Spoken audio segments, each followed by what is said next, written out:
Richard never thought his life would unravel in silence. Not with a scream, not with an explosion, not with confrontation. Just silence. And it began the morning of his daughter's wedding, a day that was supposed to be filled with nerves and joy. Instead, it came with a message. A vibration on his phone. No name, no number, only 7 words that dug into his chest like nails. Don't go. Check your wife's garage. At first, he thought it absurd. He even chuckled under his breath, dismissing it as the cruel humor of someone bored. But the words sat heavy in his mind, circling. He tried to drink his coffee, to focus on the sound of his shirt being pressed in the other room, but the taste turned bitter in his mouth. The message wouldn't let go. Finally, he stood. His steps toward the garage were slow, heavy, deliberate. He felt foolish, like a man about to uncover nothing. But when he pulled the door open, the creak of its hinges echoed like a warning. The bulb overhead flickered on, casting weak light into the cold space. And there it was. A suitcase, planted in the center of the garage floor. Draped across it, a man's jacket. Neatly positioned beside it, a pair of black dress shoes, polished, waiting. In the pocket of the jacket, barely peeking out, a tie. Burgundy and gold. The colors of the wedding. Richard's chest tightened. His eyes dropped to the shoes, and recognition stabbed at him. He had seen them before, in photos, social media posts, casual snapshots his wife had shown. They belonged to her coworker. The same man she mentioned too often.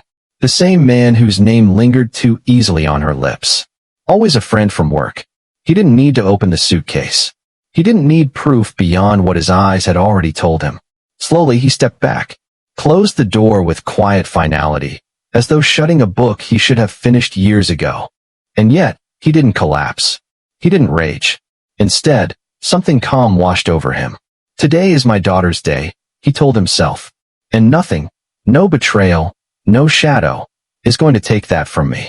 So he showered, dressed, slipped into the suit he had ironed weeks earlier, polished his shoes until they shone, and tied his tie with the knot his father had taught him long ago. When he looked at himself in the mirror, he didn't see the brokenness. He saw steadiness. A man refusing to be moved, if only for one more day. But the wedding hall told a different story. The moment he entered, he felt it. The glances. The whispers disguised as polite laughter. The way his in-laws greeted him with the distant politeness one reserves for strangers. And then his daughter. She was radiant in her gown, beauty wrapped in lace and hope. But her eyes refused to meet his. He walked her down the aisle, because duty demanded it. Her arm rested on his, stiff, unyielding, like she was carrying out an obligation rather than sharing a bond. The same arm that once clung to him as a little girl, when storms frightened her, now held him as if he were a burden. That hurt more than anything. Still, Richard didn't falter. He smiled for the photographs. He clapped when expected. He ate the food served on his plate. He played the role. But inside, he was no longer there. He was a ghost at his own daughter's wedding. A stranger in a story he had written with his own sacrifices. And in the back of his mind, he was still in the garage. Still staring at that suitcase. Still wondering, how long had this been happening? Richard's life had not begun with wealth or ease. He was forged in hard work. Long ago, before the business, before the house, he had labored in a factory. 12-hour shifts surrounded by machines, his hands stained black with grease. He remembered the sting of soap as he scrubbed his skin raw each night. His wife used to wrinkle her nose when he came home smelling of oil. Out of respect, or maybe guilt, he began changing in the garage. It became his place of transition, a boundary between the grit of work and the warmth of home. But life is cruelly poetic. The same garage that once held his discarded work clothes now held the proof of his discarded marriage. Over the years, Richard fought his way out of the factory. Piece by piece, he built a small business. At first, it was modest, long hours for little pay. But he grew it, nurtured it, shaped it with his own sweat. It demanded everything from him. Nights stretched endlessly, mornings came too soon. He missed birthdays. He missed school plays. He missed quiet dinners at home. But he told himself it was for them. For his wife. For his daughter. He remembered the day his daughter asked for piano lessons. Money was tight, but her eyes had been bright, hopeful. So he sold his set of tools, the same ones that had built the foundation of his business. She never became good at playing, her fingers clumsy on the keys. But the joy on her face while trying had been worth more than perfection. He remembered, too, when his wife longed for vacations. Europe, Thailand, sunlit beaches. He worked double hours, stayed behind while she and their daughter traveled, capturing memories without him. He would look at their photographs, smiles against breathtaking landscapes, and convince himself their happiness was his reward. Richard believed love was sacrifice, that it was invisible, silent, practical. That giving was enough. But invisible love, he would later learn, is the easiest kind to forget. The signs had been there all along. Conversations that grew shorter, thinner, like fading threads. His wife's phone always angled away from him. Her laughter, once shared freely across the dinner table, now muffled behind closed doors, silenced the moment he entered. He remembered standing in the hallway once, hearing her voice soften as she spoke to someone. Her tone was light, excited, the way she used to sound when speaking to him. Then he stepped inside, and silence devoured the room. His daughter followed suit. She stopped treating him as a father and began treating him like an accessory to the household. Her words were requests, her tone indifferent. No more stories of her day. No more shared secrets. Just transactions. Can you pay this? Can you sign that? Richard convinced himself it was temporary. Teenagers drift. Wives get busy. Life shifts. But deep down, his stomach knew the truth.